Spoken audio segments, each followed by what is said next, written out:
Thank you, Keith. It's a pleasure being here with you today.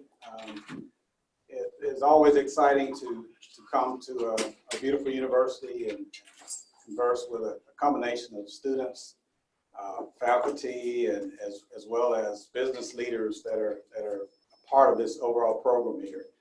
Glad to see the interest that UC Davis is showing in terms of working with electric co-ops, and I think we see some big opportunities there. This is my second day on campus, and yesterday was pretty exciting. I met a lot of folks here yesterday. I worked pretty hard. I think I'm ready to go back. But no, it was really exciting. You know, to learn so much about your campus and what the opportunities are and the possibilities are for working with UC Davis. I do want to recognize a few people who are here with me today who are with the electric cooperatives. First, Jessica Nelson, who runs the statewide association here for the electric cooperatives here in the state. And we also have representatives from one of our electric cooperatives here, the president, CEO, and the board chairman of Plymouth Sierra Electric Cooperative, Bob Nelson and Bob Marshall and Fred Nelson, who are here representing that cooperative. And you'll learn more about how that relates to the overall subject that I want to talk about today. But first, let me just give you a little bit of background about who I am and sort of my career path in terms of how I got started in this business. And it really goes back 38 years when I got started. I'm originally from Florida. I started working in this business in my hometown in Graceville, Florida, which is some of you probably have never heard of, but it's in the panhandle of Florida. And come from a large family and having the opportunity to be born and raised in a community and then go to work for the local cooperative was a big deal for me. I actually started out as at the very bottom at the co-op there in Florida, worked as a part-time warehouse person, got a chance to wash trucks and do the very menial things that were needed to actually keep our linemen supported. And later in that journey, I actually had the opportunity to go to work full-time. And when I started right out, actually I was in high school when I started, and wanted to go to work full-time as a lineman. It was always something I admired, how the work that our linemen do in this business is such a challenging job, and such a job that really is you see linemen in this business, you really see some of the best people you could ever meet. Their commitment to keeping the lights on is something that we just never, in this business, we never can think enough of. So I thought I wanted to do that until my CEO at that time kind of gave me some pushback and said, you know what, I think you really should go to college. I think you should pursue other avenues.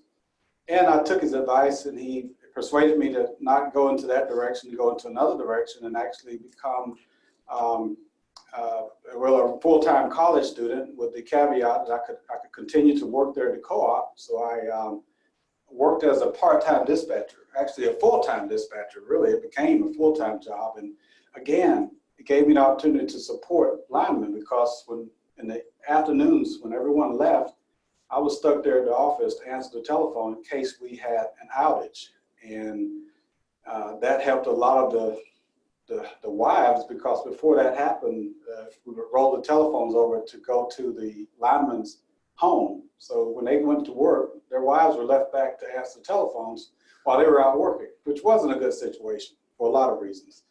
But through that, actually progressed and had the opportunity to go ahead and get my degree, which was in business and information systems, while working there at the co-op as a dispatcher. Near the end of that, the opportunity came to our systems analyst, the person who was handling all of our computers, resigned 1 quarter before I finished college. And the boss came and said, you know, if this is something you're interested in, you've got the opportunity to do it, with the caveat is that you've got to finish your degree. So we made that, and it worked out, and I finished, got my degree, and was able to stay there. And just from there, at that cooperative, took on additional responsibilities over time, actually added on member services, which is really all of the telephone functions. I got responsibility over our 2 district offices in that capacity. Also did some work in economic development. So 17 years there. And after 17 years, I got the opportunity to move to North Carolina, which is the job where I work today. I'm the president and CEO of that cooperative, and went there in '97, 34 years old, just as green as I could be. Didn't know what the heck I was doing, but they gave me the chance. And so over time, when I first went there, just to kind of give you a snapshot of how technology has advanced in this business.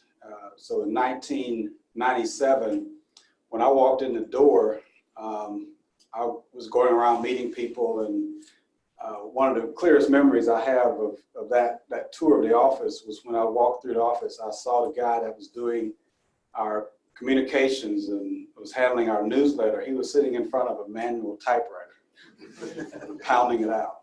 This was in 1997.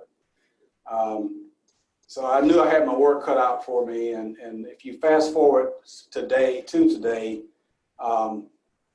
we've moved a lot of things that you'll see that, and during my presentation, from that point to where we are now. And I think it's an indication of how fast things are moving in this business. And it's an indication of how important it is to have a good support system around you to keep up with the movement and the pace of change that's happening in the electric utility business. And it also indicates another point I'm going to make in my presentation today is how important it is to not only have your internal resources that we have as a part of the National Rural Electric Cooperative Association, but also the importance of having outside partners, and outside partners like UC Davis, who can bring a variety of perspectives to the table as we're trying to meet the needs and the demands of not only our member consumers, but also the communities that we serve. And if you think about cooperatives, you really, one thing that's synonymous with cooperatives, I believe, is partnerships, and collaboration is another thing that comes to my mind, because that's what we're all about, and you're here about that today. After about 7, 8, maybe anywhere from 8 to 10 years at Roanoke Electric, the opportunity came about for me to serve on the National Trade Association Board. That by way of an election process that takes place with the 26 electric cooperatives in North Carolina. They select each state, each of the 48 states will select one person who can serve and represent that state at the national level with our trade association. And I was fortunate enough to be chosen back in 2007 to serve on that national board. And had a good opportunity to work with colleagues from across the country. I can tell you that was probably the most eye-opening experience for me, is to serve on a national board of directors at that time with 46 additional people from 46 other states to represent 47 states, to be able to serve and understand the different challenges that people from all across the country are facing in terms of serving their membership. What Jessica was facing in California was completely different from what I was facing in North Carolina. If you look at every state, you probably have some type of unique situation that state is dealing with. So to be in a place where we're trying to develop policy and to develop strategies for all of those 47 states at that time was really a big challenge. And now, just to get to where we are now, for that group of 46 additional people at that time to have enough confidence in me to choose me to be one of the 3 officers for that association, and and elect me as Secretary Treasurer of the association was another highlight in my career and also in my life to be able to serve in that capacity. Now, because as a board member, it's one level of responsibility, but as an officer in this organization, it really, the level of responsibility pretty much amplifies and multiplies several times over. So as Secretary Treasurer, the process is that if you don't just completely screw it up, you will eventually elevate to be president, and that's where I am today. So that's enough about me. Just wanted to give you kind of an overview of my career path and what I've been able to do in this business, and just will be relating to that as I talk to you about some of the other things that I want to share with you about electric cooperatives in general. So let's talk about electric cooperatives from the standpoint of who we are and why we were created. We were really created in the early, in the mid-30s due to a very unique need that was in rural communities. Back in the 30s, there were cities or municipal heavily populated areas across this country who already had electricity. But as you moved out to the countryside, to the farms and ranches across this country, there was no electricity. And there was a need for that to happen. And the way it happened, and the only reason it happened, is because cooperatives were found. Electric cooperatives were formed, where people got together and said, you know, we need to figure out a way to get electricity to where we are so that we can have a better quality of life. And electric cooperatives were formed, and we were formed around 7 cooperative principles. And you see those here. Those principles really, they represent who we are as people, who we are as organizations. Open and voluntary membership, meaning as people sign up to be a part of the member cooperative, the electric cooperative. And these principles apply not just with electric cooperatives, but they apply to all kinds of cooperatives, not just electric cooperatives. I want to make that distinction. But open and voluntary membership means that you have an option as a member to join a cooperative. But most people will do it because they want the product that we sell, electricity. Democratic member control. And that speaks to a lot of what Keith has been working on in terms of governance, in terms of member control. Every co-op participant is a member. And we often refer to our customers, as most people would refer to them, as member owners, because they not only are members, but they have a stake in the ownership of the utility.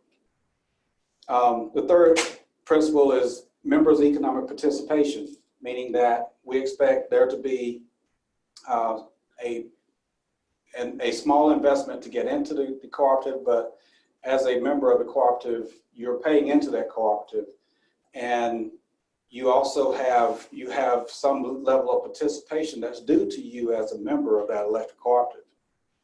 Now, there are a lot of cooperatives all over the country, and one other principle around that is that although in our case we have a national association that provides support for over 900 electric cooperatives, each one is independent and autonomous. That means that they are separate organizations, they have their own governance that's local, and they're not bound to any rules that apply to folks outside of those boundaries. So independent and autonomous. We're very much, especially in this fast-paced society we're in now, we're very much involved with education and training, because especially with the pace of change that we're seeing now, training is very important. And as a part of the association, we provide a very high level of training. And with this pace of change, you know, what we're beginning to see is that level of training for employees, as well as Fred is a director. He's the president of his board of directors. He's not by trade, he has a very strong background in other things, but he is not an employee of that cooperative. He is a member of that cooperative who serves and volunteers much of his time to serve on the board. but he's got to know exactly what he's doing when he gives Bob direction and helps with the direction of that cooperative. So you must be trained and educated on how to do that. And then cooperation among cooperatives. I think about hurricanes and disasters. When one cooperative is in trouble, all the rest come flooding in to help each other out. We cooperate with each other. When new technology surfaces, one unique thing about cooperative is that there's no hidden agendas, there are no secrets about what we know. We're actually often proud to share what we know, especially as we learn something new around technology. So there's an open book. We probably have the best research and development process as part of co-ops that you could ever find, because we're willing to share. And it's an open book. Then the last one is concern for community. We're all concerned about our communities, and that's pretty obvious in our mission statements and everything we do. So those are the principles from which we operate. Here's a fact sheet. Here's just some basic facts. I mentioned already there are 900 electric cooperatives. These include the co-op, like the one I run, Roanoke Electric, and the one that Bob runs, at Plymouth Sierra. We're distribution cooperatives. Bob is unique. He's all three. His co-op does distribution, which means he sells to the end consumer. He does transmission, which means he's providing a pathway from where the power is generated to get it to the local level. And he's part of the generation. He is responsible for generating power. Not many cooperatives can say that. Our cooperative is different. We only distribute power. But we depend on another cooperative to generate and transmit the power to us.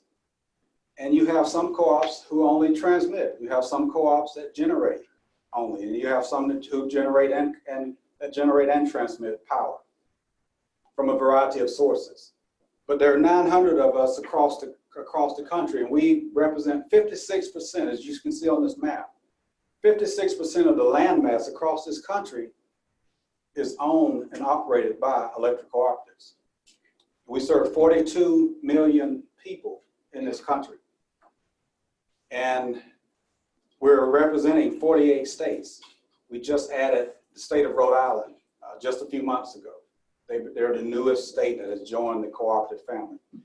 When you think about impact, we invest over $12 billion annually into local communities. That's with our plant assets, the facilities that we run, the vehicles we drive, the material we use to build our operating systems, the computers we buy. So there's a lot of investments, and the employees, the people who we employ, a lot of impact into those communities by electric cooperatives. And speaking of the people, we employ over 600,000 people across the country. So those are some very exciting facts about electric cooperatives and the impact that we have in the communities we serve. Another interesting thing about cooperatives that you may not know, but it's important to understand, is that to serve 56% of the land mass, there's not a lot of density in terms of our customer base. As you can see from this graph, on average, we have, for every mile of line that we own, we only have 8 households or 8 consumers to help pay for that. 8. In comparison, if you look at other utilities all combined, whether it's a municipally owned utility, one that's owned by a town or a county, or excuse me, a town or a city, or an investor-owned utility, on average, if you take those, it's about 32 consumers per mile. But in many cases, this is the point that I'm also so proud of in terms of being an electric cooperative, is that in many cases, our rates that we charge our members are very competitive with those other types of utilities. And you may ask, well, how is that possible? If you're spreading your investment among only 8 people, and they're doing it among 32 people, how can you be competitive with your rates? And you're running this, you're providing probably better service in many cases. We would all brag about that. How do you do that? Well, it's because of the other point about cooperatives that's very important to know, that we are not-for-profit businesses. If we make margin, if we make additional revenue from our operations, what we do is we either plow that back into the organization, to the business, to improve our services, or for anything left that we don't plow back into the business, we give it back to the members by way of capital credits. So again, members own, the customers, who we call members, own the business, and they have a stake in it. That's the economic participation that we talk about. We plow that back into the business, and then anything left, we give it back to our member consumers as refunds. And then outside of us as distribution co-ops, we also have support co-ops, whether it's in information technology, whether it's insurance, capital financing, banks. All of these other co-ops support the ones who bring power to the members. And they do it the same way. So if I'm a member as Roanoke Electric of a cooperative that provides generation and transmission power to me, I'm subject to get rebates and those same capital credits back from them. If I'm a member of a supply organization that buys the material for my co-op to run, if they have excess margins, just guess what? They give it back to us. So that's how co-ops operate, and that's why we're able to be competitive and spread our resources across so fewer people, and still be competitive with the folks who have more resources. The other point I want to make, and the difference is that we're not a profit-driven entity, which means we serve our members, and we are very consumer, member-centric in how we operate. And what's the difference between us and an investor-owned utility? The difference is that they're more investor-driven. They have returns on investment that have to be met, that we don't have to deal with. And I think that's another thing that's attributable to us being able to be competitive with them.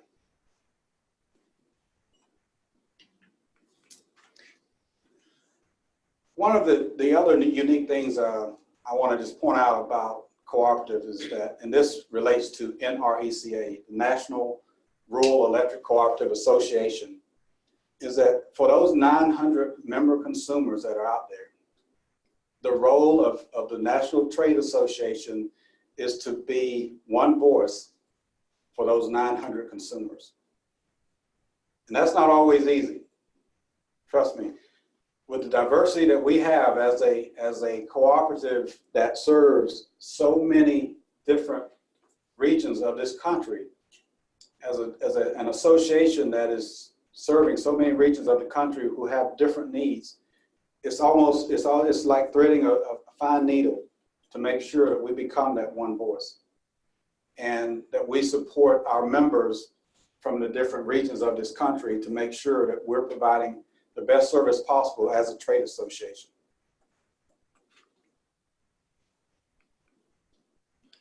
So as it relates to our mission as Cooperative, it's really, the purpose is to, one of the things we strive to do is to make sure that we're providing both value and purpose. And purpose is a key word in all of this, because as you look at what we do from a community aspect, we are about purpose. We were created around a purpose, and we still operate today around the purpose.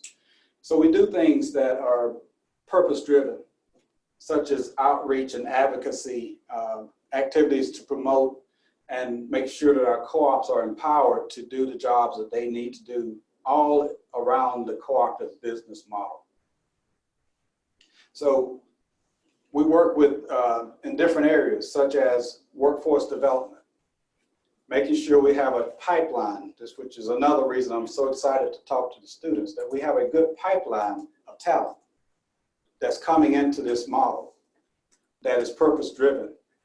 And we're learning just from studies that we do that the workers of the potential employees coming into the workforce today would prefer to have a purpose as a part of what they do every day. And we feel that cooperatives are well suited to meet those kinds of desires in terms of a preferred workplace. We need talent. We're just like any other industry around this country. We need good talent.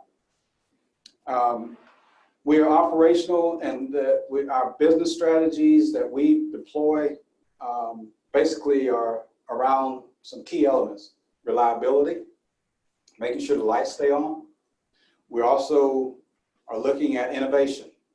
How can we drive innovation in a day and a time where things are changing so rapidly? And the other piece of it is that we want to be cost effective in what we do. And I've told you about the model, but as we operate, we're trying every day to be comprehensive in what we do. We want to be cost effective, and we want to make sure that we're bringing on the skills that we need to operate in that type of environment and to be cost effective. As you can see here, the outreach and advocacy piece really relates to what we do on Capitol Hill. A big part of NRACA is our legislative arm, which means we're constantly looking at policy that could impact us. Every time something happens in Capitol Hill, we've got a team of people that are there to make sure that the members of the cooperative family are protected from those policies. And we're there to protect our interests. And I've already talked about some of the other things. One that I'm also very proud of that comes through the association is the employee benefits that we provide. As a major function of NRACA, we manage the benefits for the distribution co-ops who want to use that service. There's a division called the Insurance and Financial Services Division, which collectively for all the 900 co-ops across the country, they offer benefit packages that are some of the best that you can ever find, especially in the communities we serve. We manage a pension program. How many of you have heard of a pension program? Students, only the students, not the rest of y'all. Because the reason I asked that question, it seems simplistic, but they're becoming extinct in the workplace. But as cooperatives, one of our drawing cards is that we have a very strong pension program. One that ensures if a person works throughout a career as a co-op employee, that their future is pretty secure when they retire. And we have a very healthy pension program. We have some of the best insurance and some of the best benefits you could ever imagine as co-ops. We're very proud of that. So I talked about the rapid pace of change, and I want to get into, at this point, a little bit about the platform that I established as the president of NRACA, and some of the key things that I feel are critically important right now at this stage of our history as cooperatives. First, if you look at technology and if you look at things around us, the pace of change that's happening, not only in our industry, but everywhere you go is at such a rapid pace. I mean, if you just think back 10 years where the technology around cell phones was 10 years ago versus where it is today is one indication of that. But everything around, it's just not cell phones, it's anything from the way we move about, from using the taxi cabs of the past to now using Uber and Lyft, and the way we lodge versus hotel, and sometimes instead of using hotels, we're using Airbnb and other ways to do things. But that pace of change is not missing the co-ops. And it's all around us, and the trends are relevant to the members of electric cooperatives as well. But there are three facts that I've laid out as a part of my platform as a basis for how I think we need to be thinking and how we need to be operating. The first fact is that our industry right now is market driven. What I mean by that is, while policy is so important, and I'll give you one clear example. I want to, hopefully I'm not overusing the example of Plume and Sierra here but Bob just announced a very important grant that they're receiving to help them promote broadband into their community. If we don't pay attention to policy, that support that he's getting right now could force him to become a taxable entity, which we're not as cooperatives. Not only are we not for profit, but we're also tax exempt at the federal level. That support that he's getting could move him into a taxable situation that could cost his members tons and tons of money. That's policy. And that's why we have to be so much involved with policy. That policy needs to change. And our National Association, our CEO is beating the drums everywhere he goes saying, Congress, we need to change this. And it happened really by mistake. The tax code was changed in this last Congress, and it happened so fast that people weren't paying attention, and we got caught up into a policy that's very unfavorable for our members. Well, it's going to impact us in a big way. Even assistance to restore outages could push us into a tax exempt status. That's policy.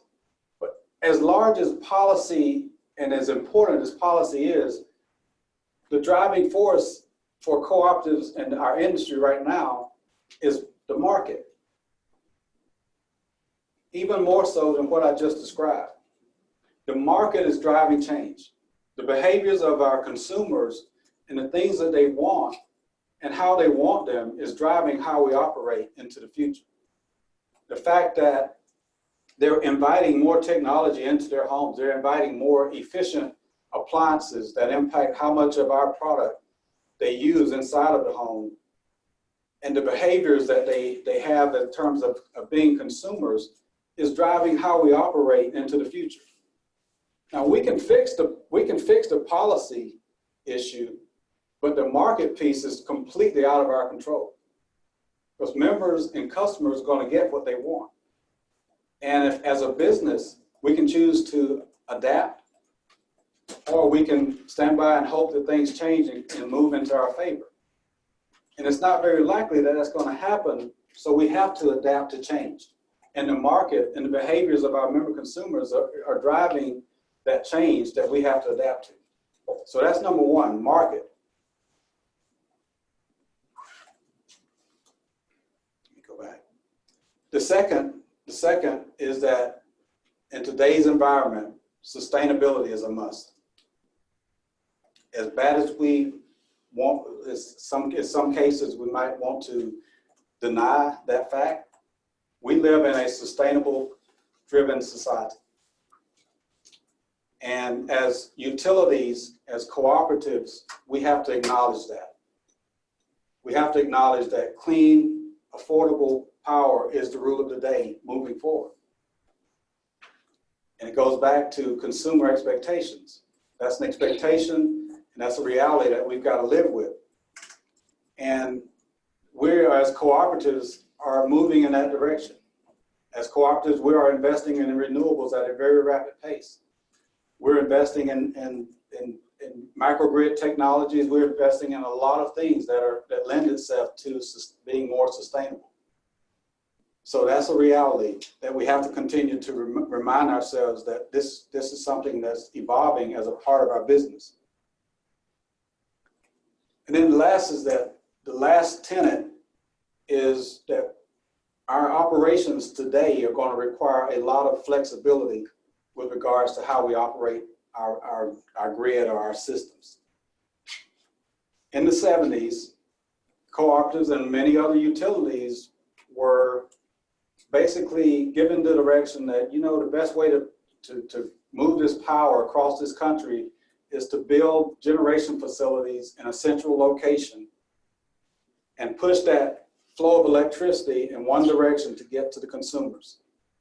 So you got centralized generation, transmission, and then you distribute it, all going in one direction.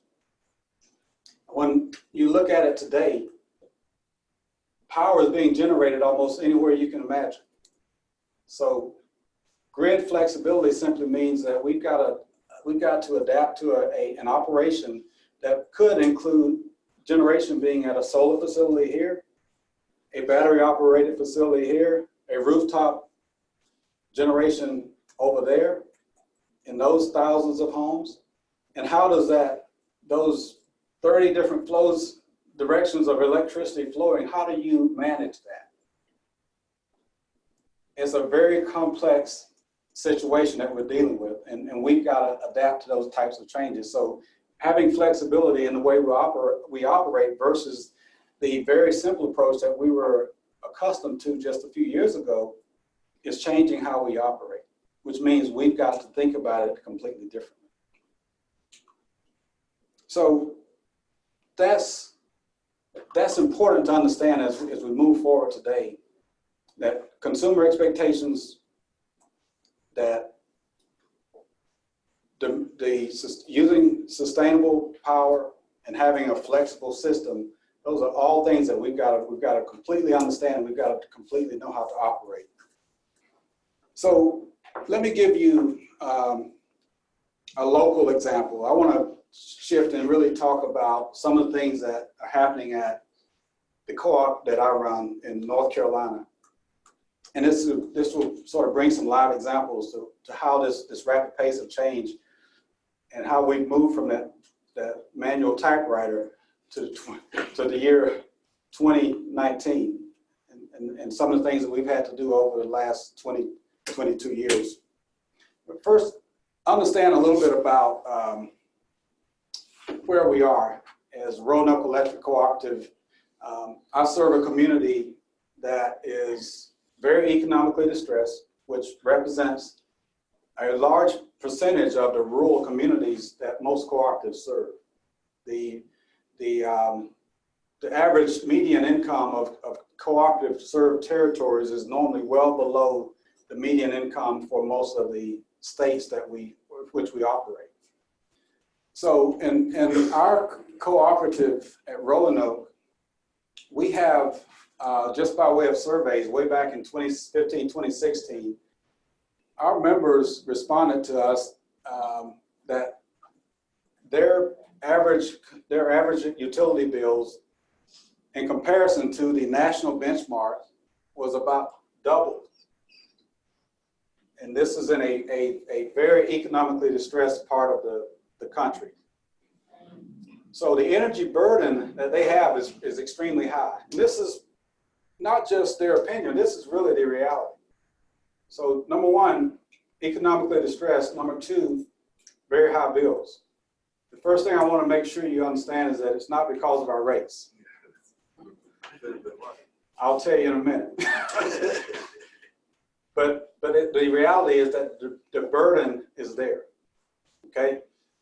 So we've been operating from this vantage point for the last 10 years or so in terms of developing strategies around what probably, as a cooperative CEO, the biggest threat I have to my employability is this what you see here, because as I told you, as cooperatives, as CEOs, we work for people like Fred, who is elected by the members of his community. And I work for a 9-member board of directors who has to go to the grocery store and meet their neighbors and hear complaints about their utility bill. Fred, you never get those complaints, I'm sure. Bob's doing such a great job, I know he doesn't have to worry about it. But so if that's the problem, my job is on the line. So you can see that, right? Understanding that and understanding I got 3 kids I got to get through college, and I went to work. So I came up with a strategy. Or we came up with a strategy. Let me correct that, because I have a tremendous team that will allow me to be here with you today while they're back running the co-op. So let me get it straight from the beginning. So first of all, we needed to make a few structural changes around the organization. And to give you a little bit more knowledge of how we've approached things, I just want to share with you that not only as cooperatives are we able to run and operate, but we have the ability to create additional organizations that will give us the best pathway forward to operate and meet the needs of our member consumers. That's exactly what we did here. We set up first of all, as I mentioned earlier, cooperatives are not-for-profit entities. We're what we call a 501c12, which means we're not for profit, but we're also a lobbying entity, which means if you are a lobbying entity, you cannot go out and seek resources from foundations to help achieve your mission. So we needed an organization that could do that. So we set up a 501c3 organization underneath our co-op to do that. And then we set up another couple of companies to offer services within the community. One being one that provides solar operations and maintenance services, and the other being one that provides broadband, demand response, and beneficial electrification services. And I'll share more about that with you. So looking at it from the standpoint of how are you, okay, so we've got this energy burden. We're not growing because there's not a lot of businesses moving into the area. We're not growing at any pace. We're probably losing, we are losing customers, members. So what's the best approach that you can come up with to actually alleviate some of these rising costs that you're dealing with? So we looked at our cost structure and basically said how we want to figure out a way to reduce the highest part of our expense, our operating statement, the highest expense on our operating statement, which is the going out purchasing wholesale power. So we came up with some programs that would allow us to do that. First, to answer your question, why were we twice the national benchmark? Well, inefficiency was the problem. So if you're in a low-income community, what you basically have is a situation where the households are losing more energy than it's retaining, which causes all of the appliances to work harder, which causes the bills to be higher. And as a result of that, you've got high bills. So the first thing we started was a very aggressive energy efficiency program. And our goal was to move homes from this situation to this situation, to an efficient home. And we've been trying to do this for years. We've been getting complaints about bills, about high bills forever. The process in the past has been, you get a complaint, you tell the member what they need to do, all the measures, and then you tell them how much it's going to cost to do those measures, and the conversation ends. Because they can't do it. They don't have the resources to do it. So the reason I put it here, and also I put it here as one of the efforts that we're using to reduce our power costs, is because we found out that if we did it as the cooperative that's owned by the members, if we made the very first step in that and put up a capital investment, we could also benefit by reducing this wholesale power cost. And I'll show you how we did that in just a minute. So we would go out and do measures. We'd go out and test the tightness of the home, and then we'd find things that needed to be done. And if whatever it costs to do it, we'd make the investment. And we'd only do it if we could find enough savings here that would allow us to reduce the bill enough to allow the member to pay us back over time and still save money. So when we go out and do these measures, we go out and test this and see how much they're leaking. For example, if we're going to go forward with the measure, we'd only do it if we could find, if the cost of it was going to cost them $75 per month to do it for the next 10 years, or whatever period we give them, we had to find at least $100 a month in savings. If it didn't meet that criteria, we would not move forward with it. And that's how we approached it. And by doing it, we were saving on our wholesale demand cost because we were not having to go out and buy expensive power at a time that it cost the most. That's the first thing. The second thing we felt like we would be able to do is, in addition to making the home more efficient, we could make it smarter. So we've been installing what we call smart energy devices in a lot of the homes, the ones we make upgrades on and some that we don't make upgrades on. Some homes just could use a smart thermostat or a smart water heater control. We picked these two appliances because those are probably the biggest energy consumers in most homes. And the strategy we use here, because it can help us reduce our wholesale power costs, we will go out and invest in these devices and put them into the homes of our members. And on top of that, we're saving enough here that we could actually give it away and give them a credit for participating in what we call a demand response program, which allows us to control those thermostats at a time that the utility could benefit. And they agree, and we go ahead and do it, and we are helping them save, and we're helping the utilities save.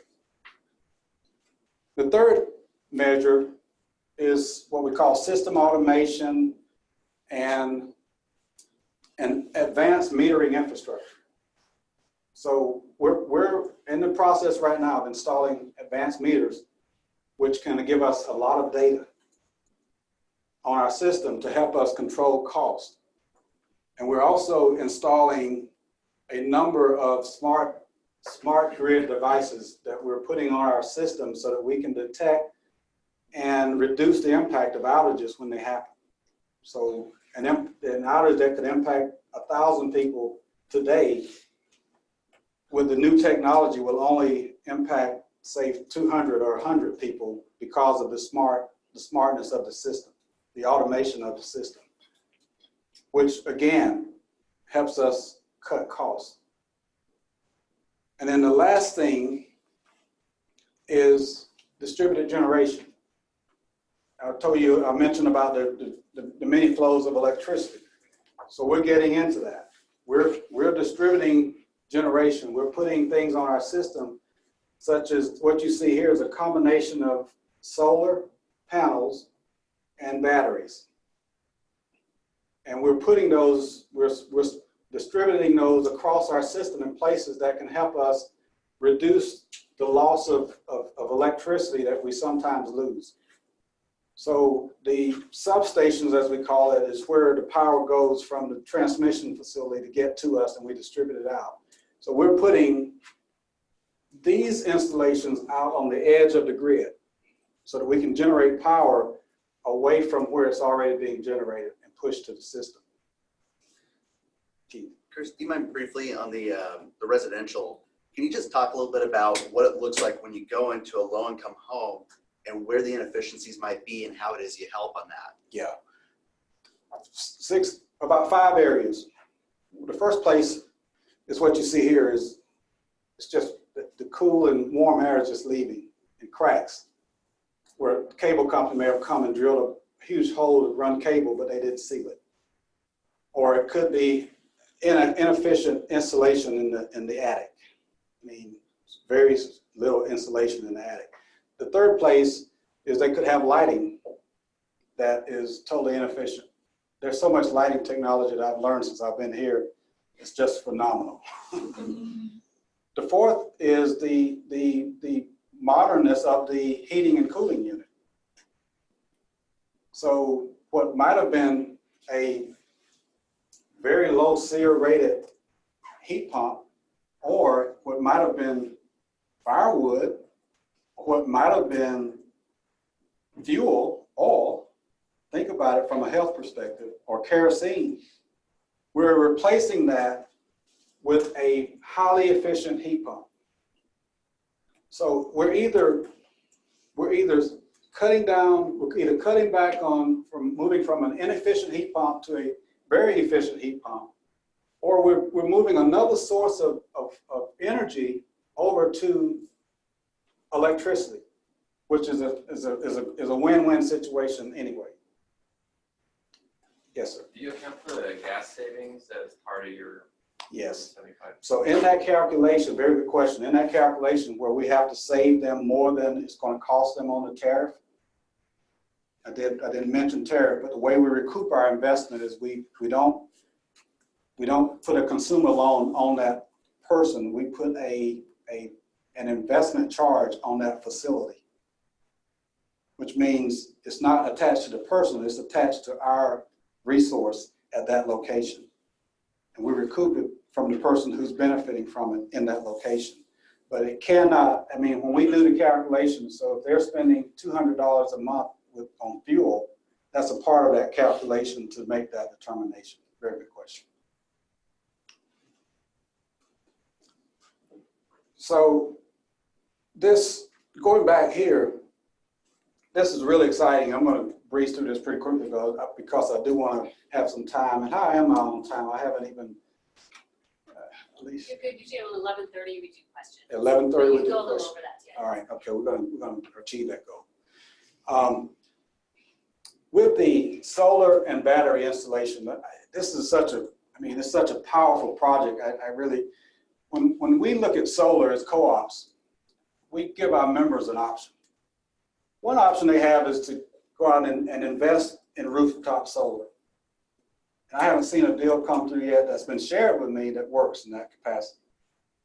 People are being told, if you invest this $20,000, $30,000 in rooftop, you're going to be in such great shape.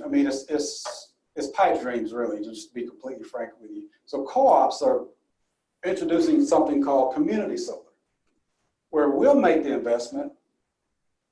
We'll allow members to participate in solar, even folks who rent, who may have shade trees in their yard. They can participate in these thousands of panels, and we can allocate the output from these panels and apply those to their bill. That's community solar.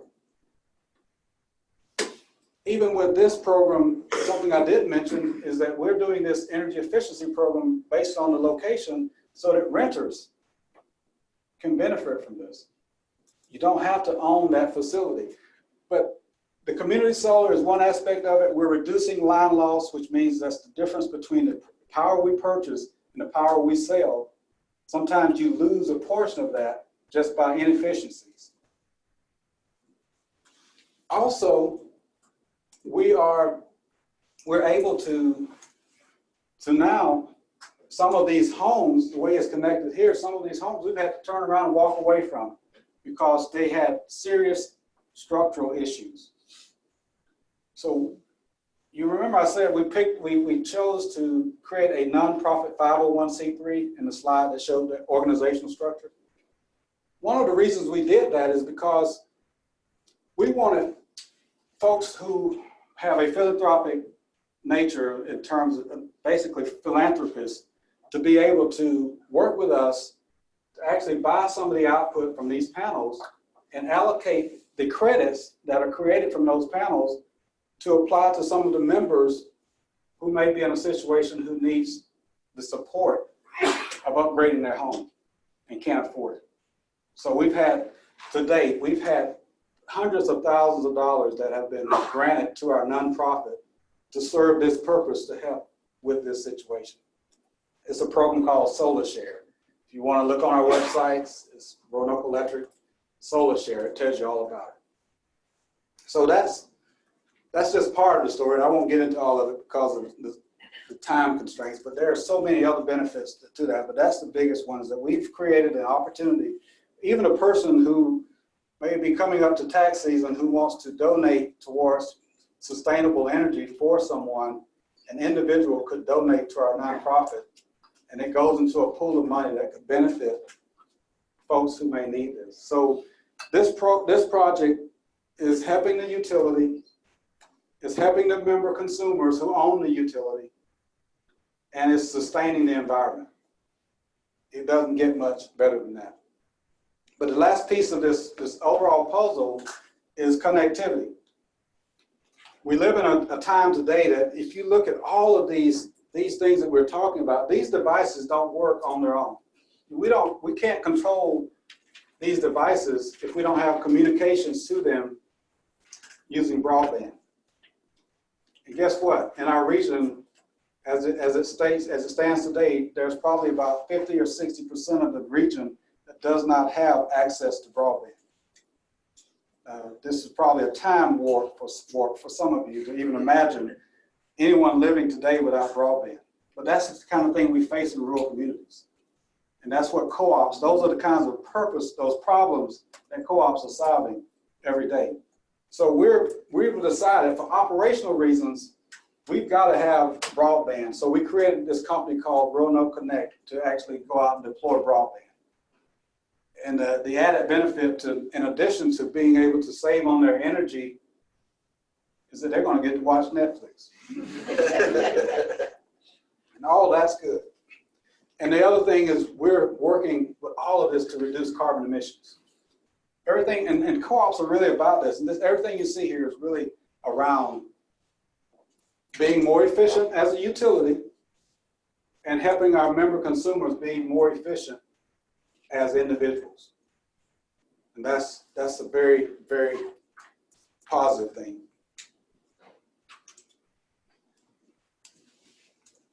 So really quickly, how does that impact? How does this work? So let me share with you something we call the load duration curve.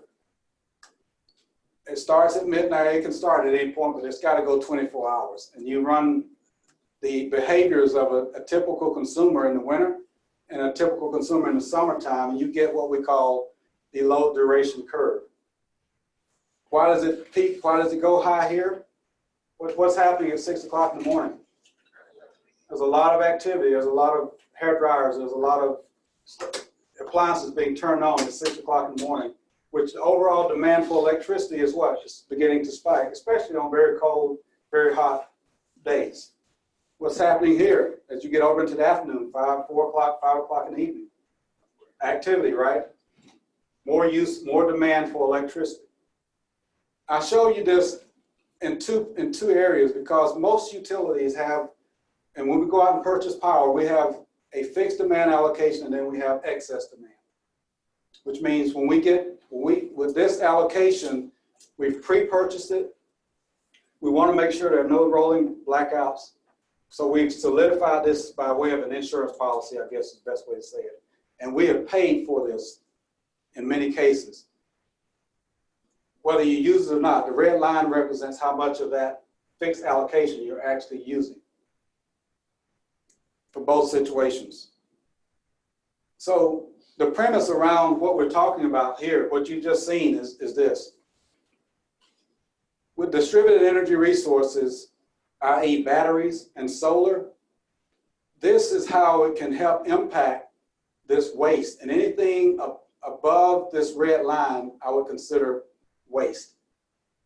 And some of it is very expensive waste or very expensive demand, because if that line gets above what you've already paid for, you got to go out and purchase power that wasn't planned for. So if you need something that you haven't planned for and there's a high demand for it, what do you typically pay for it? More, right? That's just how the economies of it work. So we find ourselves in situations where we're having to go out and purchase expensive power. But if you can apply heat pumps, efficient heat pumps, efficient water heater controls, if you can apply batteries to help reduce this, the utility is saving a whole lot of money. And if you can figure out ways to shift some of the usage of electricity, i.e. with electric vehicles, charging them at times when you don't have the high peaks, you can use power when you've paid for demand that's not being utilized. And you fill the valleys, save the peaks using distributed energy resources. That in our shop, that's the goal. That's what we put in front of all of our team every day. What we call load factor is the percentage of this allocated resource that we purchase that we use. Currently, it's about 55 to 60%. Imagine buying something on a monthly basis that you only use 55 to 60% of. With technology and advancements and the way things are moving, the goal for us is to move that load factor up to 90%. I'm pushing our team to move to that. Technology and these new changes that are coming about gives us at least the array of hope that we can get there. So I'll share that with you. I want to get finished here, but if you look at all the things that we're doing now and the changes that are coming to us, the key for co-ops and the critical part of this is really, as I shared with Keith yesterday, it's really about speed to market. How do you set up a methodology that you can get out in front of the disruption that is certainly going to hit us in one way or the other? In my opinion, is the utility's got to have a major role in that. we've got to help drive the consumer expectations and be a part of that change that's coming our way.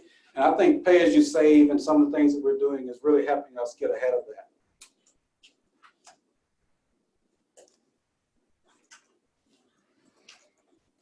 The key for us is really to meet the demands before we're being subjected to them. And we have to educate our member consumers, i.e. in our place, in our region, we're working hard to educate people about electric vehicles and the benefits of those. We want to get to them before they come online on our system. We have no idea when they're plugging in those vehicles. It's very important to the utility. We got to have a vehicle from which we can use to do that. And we got to involve our members to be a part of that change. So I've thrown a lot at you at a very short period of time, but I wanted to give you a sense of where we are and just to make this point, to meet those needs. I'll go back to what I said earlier. Much of it we can do ourselves, but to have a network of partners in this cooperative family helps us get there a lot quicker, and it helps us be more effective in our efforts to get there. So I hope you have some questions. I'm happy to answer any questions you may have about anything I've talked about. I think you have one.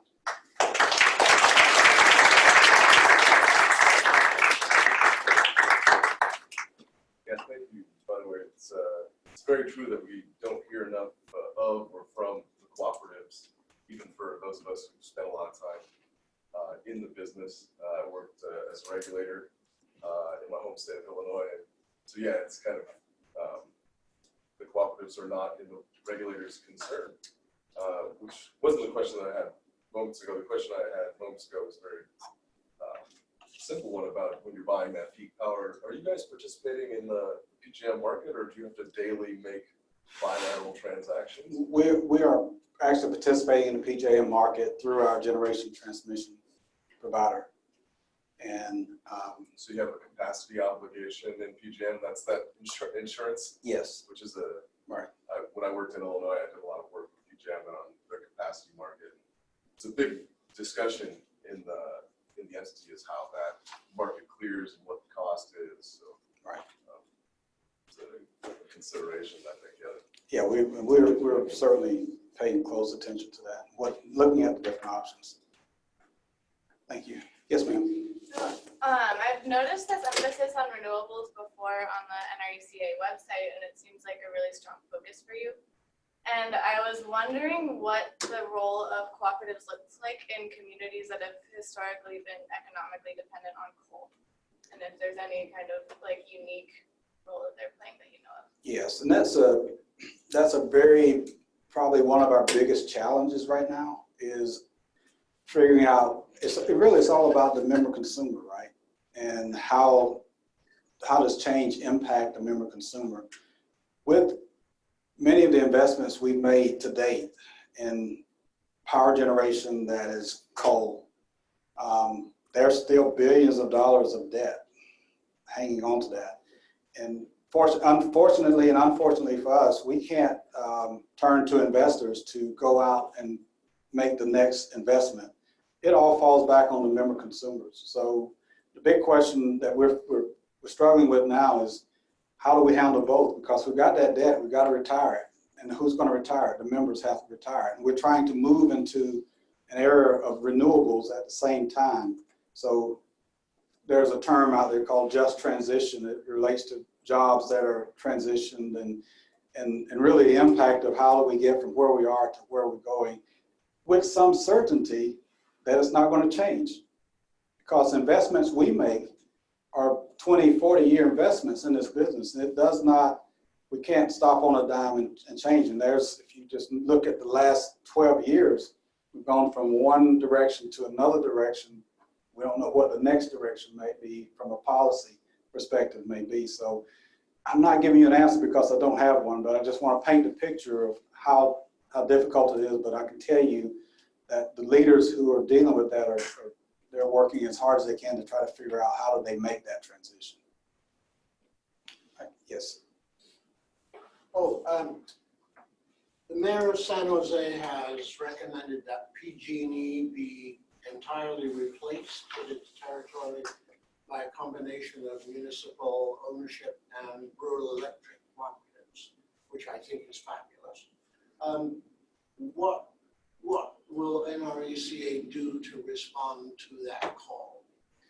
We're first going to let California provide us some leadership in how they want their trade association at NRECA to respond to that. I think it, as it always is with us, is that it starts with the local community and what's best. And I learned so much in an earlier conversation this morning around that whole topic. But I think NRECA is going to react to what the folks here in California decide needs to happen. Jessica, I don't know if you want to speak to that. Yeah, I think that in California, obviously, there's a lot of consumer concern and a lot of interest in how to change the investor-owned utility model. How we go about doing that is, it's tricky. PG&E has that service territory, and they are not willing to sell at this point. And so electric cooperatives are at the table and willing to support the entities that may form. We're in conversations with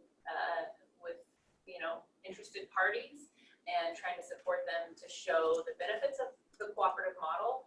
But there's nothing, we have to wait until that process kind of plays out with PG&E's bankruptcy and how that will go. So we're trying to provide all the information about the benefits, but the time's not quite there yet. So Very good question. Thank you, Jessica. Yes, sir.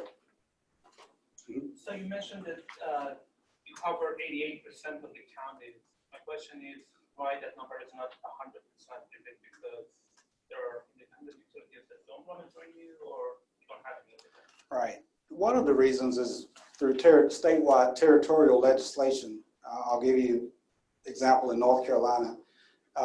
Some years ago, the state was basically split up among 3 different types of utilities, and there were assigned territories created during that, and in that mapping, however they came up with it, co-ops were in some cases carved out of some of the counties that were more heavily populated. And that's probably the driving factor, that we serve rural communities because they were underserved, which is why we got created. And in many, probably that 12% of those counties are probably already served or were already served when co-ops were created, and there was no need for us to be there because the investor-owned utilities already had that. And going into areas where there's already a service provider, really from an economical perspective, doesn't provide the best situation, because you're duplicating services, and that can't be good for the consumer. Yes, sir. With the fringe, with the fringe solar banks that you all have in the outskirts of your territory, I know it's a new system, but what is the expected longevity, considering the degradation of batteries and solar over time? Very good question. The consultants we work with are basically telling us that they can last 20 plus years, and we're developing rates around that. It's so early in this evolution of solar and battery. It's kind of hard to say. No one's really had them out there long enough to test that, but that's the estimate, 20 plus years. Yes, ma'am. I have 2 questions. The first one is, I know with a lot of low-income programs, especially with IOUs, there's a lot of mistrust between the consumer and the utility trying to do the program, which is one of the main barriers to getting a lot of programs off the ground. I'm just wondering about your relationship with your consumers, and if that is a factor in terms of gaining their trust to do these audits, to do these upgrades, or because you're more member facing, there's already that inherent trust that you've built that maybe makes these programs more successful than in other entities. And then the second question is in terms of kind of where you guys are located in North Carolina and the growing risk of hurricanes and just all of the natural disasters with climate change, and how you're responding and planning for those increases of events. Sure. The first question around trust. This is a biased answer to your question, but I really believe over the past 85 years since cooperatives have been around, we have built that trust. because of our business model, because of the structure that I mentioned in terms of the governance structure that we have, how we're locally governed. And some states in North Carolina, we don't have a utilities commission that we have to answer to. We have a board of directors who serve sort of in that capacity. So yeah, I think we've structured ourselves to give us the best position to gain that trust. And it's our job now to keep that trust. I want to provide that because we are seeing instances where when we've been given that trust, we haven't protected it very well. And that doesn't bode very well for everybody because one bad apple can make it bad for ones who are doing a good job. So I think, yes, the trust part is there. And give me your second one. It was about responding to the increase in natural disasters and climate change. It's worse. And responding is something we do very well, but it does become very taxing on our systems when that continues to happen. But we're fortunate to have a strong network of support. You know, when the hurricane comes with the technology now to predict it or get ahead of it 5 or 6 days, it's not uncommon today to have at the edges of our grid, already in hotels, already with equipment, co-ops from all other states that are not impacted by that storm, to be there waiting and ready to come and help us restore. On average, we can probably get our power back up quicker than the other types of utilities out there because of our network. So, yes, sir. Thank you, Curtis. I'm wondering if you could help us understand the fixed allocation a little bit better. Is Roanoke's marginal cost of power 0 up to the fixed allocation, or is it just lower than what you called excess demand? Yeah, you have existing power purchase agreements. It's typically lower. It's fixed because we've negotiated it in advance, or in some cases you may have a fixed asset that's providing that predictable cost. In our state, a good percentage of ours we go out to the market to purchase.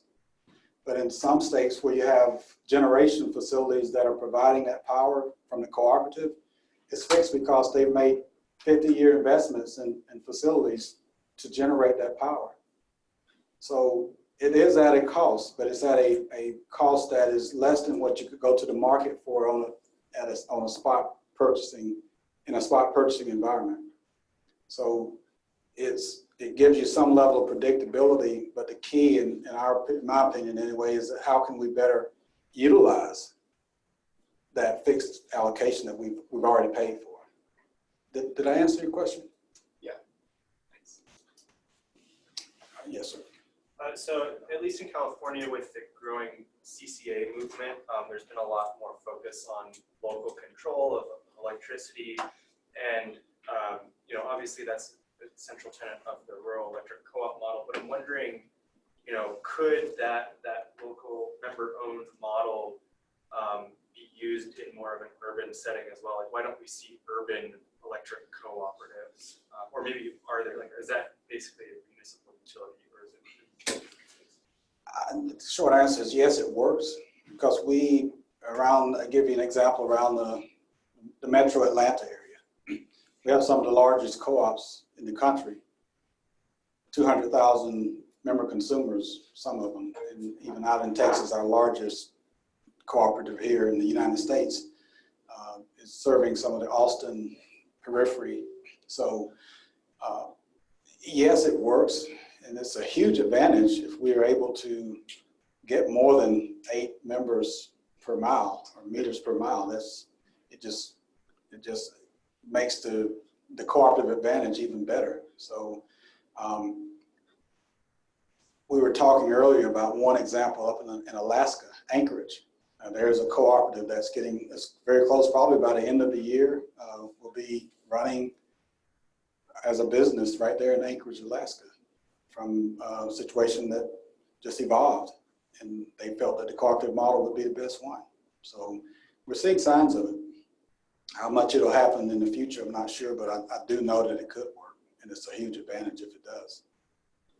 There was someone on this side that kept raising their hand, I kept missing. Okay, yes. Could you give us a sense of the power mix currently at Roanoke and the sense of how long the contracts with power plants you Right. have, and then how that is changing with regard to the economics of coal. Right. In our case, fortunately, let me get in the right spot so I don't do the shadow here. We own probably about 40% of our power mix is through a joint ownership relationship with Duke Energy with the Catawba nuclear facility. So about 40% is nuclear. We have probably about 5% that's natural gas fired. And then the remainder of our mix is we're going through other entities to purchase long-term contracts. And some of those contracts have some coal in it, but it's a very small percentage. So in our cases, we're pretty green, if you would, with our power mix.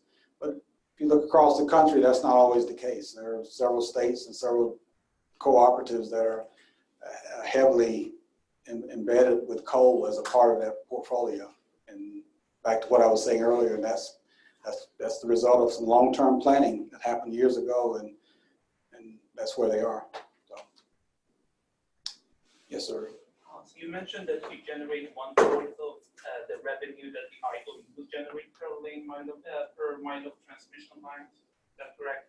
So my question for you is, considering the different type of demand in rural areas and assuming that the houses are more inefficient and probably ranches and stuff would have different demands, is it because your electricity rate is much lower than the IOUs that these cancel out each other? You know what I mean?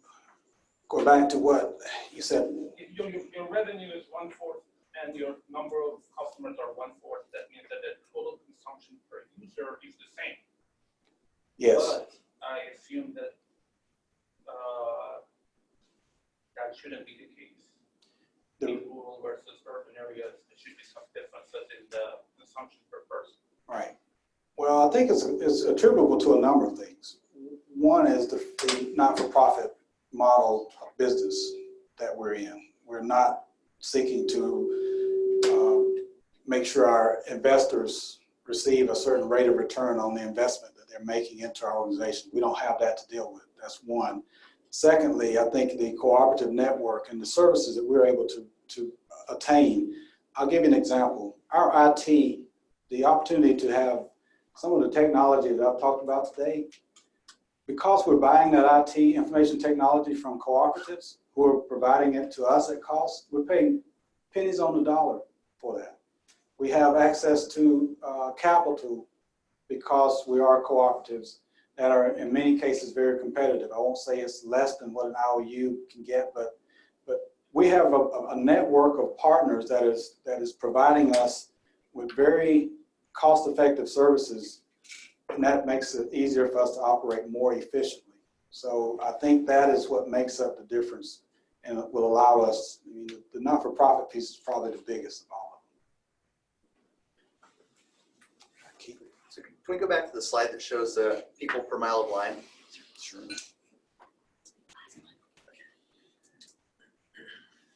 What I'm really interested in is the scrappiness of these electric co-ops. Here it is, you have low revenue, but you're investing quite a bit back in. And I wanted to tee you up here on the pay-as-you-save. I think the pay-as-you-save is a remarkable program. Do you want to give just one example of one particular household, what you guys came into and what you changed, what kind of savings came out of that? Sure. I can give you an average. We've done about 400 upgrades that probably 75% of those we've invested almost $7,200 on average. And that would include the full retrofit where we've gone in and placed the insulation, we've sealed everything, changed out the bulbs, we've installed a new heat pump.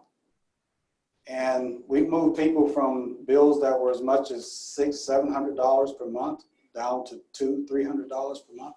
And that's with the tariff on top of it. That's with the tariff added to it. Yeah. So we've seen some very extreme situations, and not all of them are that big, but on average, we probably save 30%. Yeah, through the program. I mean, that's huge savings. And if you start adding on the additional benefits of the the smart energy devices, those are some savings that are attached to that. So it's a big deal. And the big thing about it is that we create those savings, we invest that money, but we get almost every dime of it back because of the tariff. So we're not giving it away. We're using our balance sheet to make the investment in a very safe environment where we're almost assured to get that money back because of the tariff approach. We've had 400, we've had 3 that have walked away from us, that we've lost. That's better than the loss ratio for the utility business. People leave us with bills all the time. Not as much as since we've implemented prepay, but that's a whole nother subject. So it's a pretty safe program. And I think the next step in all of that is moving beyond energy efficiency. I mentioned speed to market. How do we drive the implementation of electric vehicle charging stations in the home? How do we drive moving, not only putting them in the home, but making sure we have control over it? Because that's huge. I think the biggest challenge we would have if electric vehicles become as popular as the prediction is over the next few years, we could have people killing us on that low duration curve we talked about. What happens if everybody goes and plugs in at a time that we don't need them to? We're going to find ourselves way up here. But if we get ahead of it, we can make sure that charging happens in here, or over here, or over here. But the PAYS model, I believe, is one mechanism that we can use to get ahead of it. I think you're ready to give me the All right. pull here. Thank you.